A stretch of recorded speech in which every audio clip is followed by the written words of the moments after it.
혹시 미국 주식 떨어지면 사야지 하다가 계속 올라서 못 사셨나요? 근데 막상 떨어지면 더 사야 되는데 무서워서 못 사게 되죠. 그러다 보면 결국 평생 못 사게 됩니다. 최근 S&P 500, 나스닥이 사상 최고치를 지속적으로 갱신하고 있습니다. 그동안 떨어지면 사야지 했던 분들, 닥쳤던 개가 지붕 쳐다보는 격이 되어버렸습니다. 이제 와서 살걸, 할걸, 껄무새가 되어봤자 상황은 변하지 않죠. 오늘 추천드릴 이 ETF만 사세요. 아무런 스트레스 없이 여러분의 자산은 쌓여갈 것입니다. 또 이렇게 10년이 지나게 되면 주위 사람들보다 훨씬 더 안정적인 삶을 영위할 수 있게 될 것입니다. 아마 저를 포함해서 대부분이 미국이 이렇게까지 오르겠어? 라고 생각을 하셨을 거예요. 진정되지 않는 물가, 고금리의 장기화 등의 이유로 말이죠. 분명히 살기는 점점 더 팍팍해지는데 주식은 계속 오르는 게 말이 돼? 라고 생각하셨을 거예요. 그런데 그 예상은 처절하게 깨져버렸습니다. $1000가 넘어가는 엔비디아를 보면서 이제 이 랠리가 어디서 끝날까 도저히 종잡을 수 없게 되었죠. 지금이라도 사야 될까? 내가 산 게 고점이면 어떡하지? 갈등이 되는 순간입니다.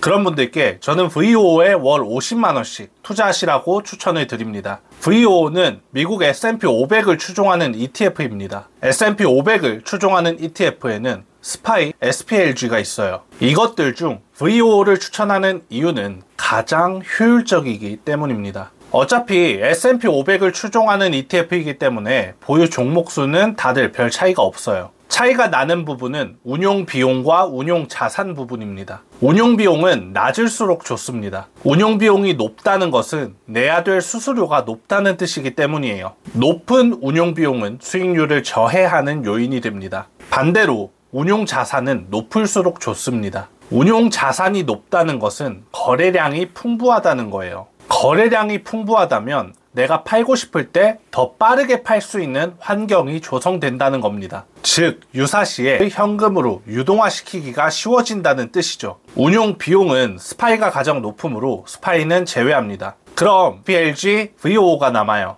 이들을 운용 자산 순으로 나열해보면 VOO, SPLG 순으로 나열이 됩니다. VOO가 가장 높습니다. 이를 종합해보면 VOO가 운용 비용, 운용 자산을 고려했을 때 가장 효율적이라는 결론이 나오게 됩니다. 투자의 효율성이 가장 높은 ETF가 될 수 있다는 것입니다. 또한 저희가 S&P 500과 관련된 ETF에 투자를 해야 되는 이유는 지난 10년간 수익률이 가장 좋기 때문입니다. 다음 표는 지난 10년 세계 증시의 누적 수익률을 나타낸 표입니다. 우뚝 솟아있는 여기 주황색 선이 S&P 500입니다. 지난 10년 동안 무려 200% 수익률을 기록을 했습니다. 그 다음 높은 빨간색은 일본 니케이입니다. 100%를 기록했습니다. 저기 밑에 이 청록색이 코스피 지수입니다. 전 세계 꼴찌입니다. 누적 수익률은 23.8%를 기록하면서 항생 수익률인 24.6%보다 낮았습니다.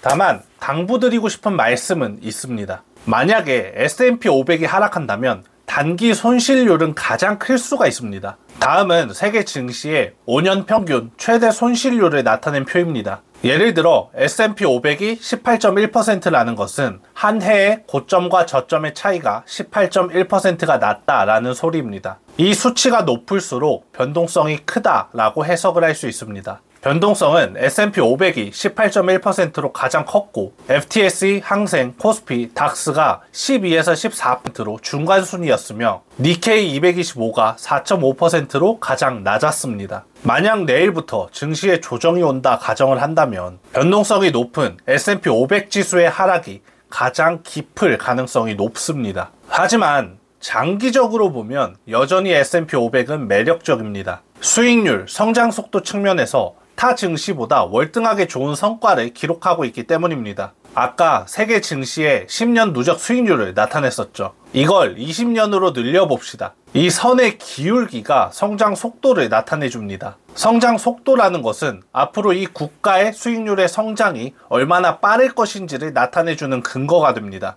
여기 주황색 선이 S&P 500이고 기울기가 가장 가파릅니다. 즉 S&P 500이 앞으로도 성장이 가장 빠를 것이라는 근거로 해석을 할 수 있습니다. 이에 따라서 단기적으로 깊은 조정이 올 수 있다라는 위험은 존재하지만 장기 투자를 통해서 이 리스크는 극복이 가능합니다. 10년을 보고 매월 적립식 투자를 한다면 조정이 얼마나 깊은지는 그다지 큰 상관이 없습니다. 왜냐하면 어차피 적립식 투자로 인해서 매수가는 중간값이 될 것이기 때문이에요. 결국 앞으로도 S&P 500의 성장 속도, 수익률이 가장 높을 것으로 예상한다면 단기 하락은 투자에 아무런 방해물이 되지 못합니다. 그렇기 때문에 성장 속도, 수익률이 가장 높은 S&P 500에 투자를 해야 하고, 그 중에서도 운용 비용이 낮고 거래량이 많아 유동성이 풍부한 VOO에 투자를 하는 것이 좋은 투자가 될 수 있습니다. 지금까지 미국 주식이 너무 올라서 사도 될까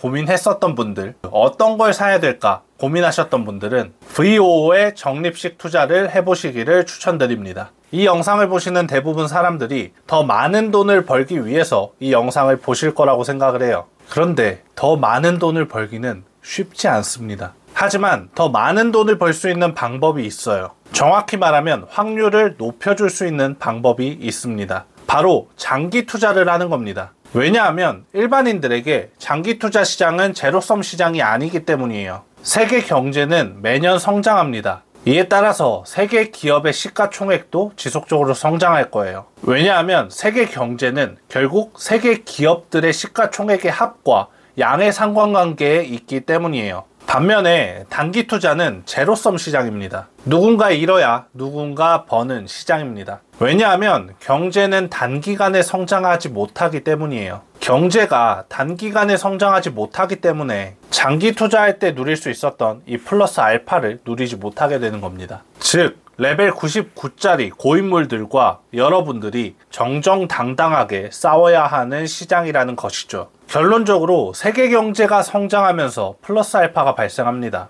그리고 여기에 일반인들이 장기 투자로 편승한다면 일반인들이 돈을 벌 가능성을 현저하게 증가시켜 줄 수 있습니다. 오늘 이 영상을 보시는 초보자분들은 되도록 장기 투자를 메인으로 두시는 게 단기 투자를 메인으로 두는 것보다 더 많은 돈을 벌 확률이 높다라는 제 생각에 공감을 해주셨으면 좋겠습니다. 감사합니다.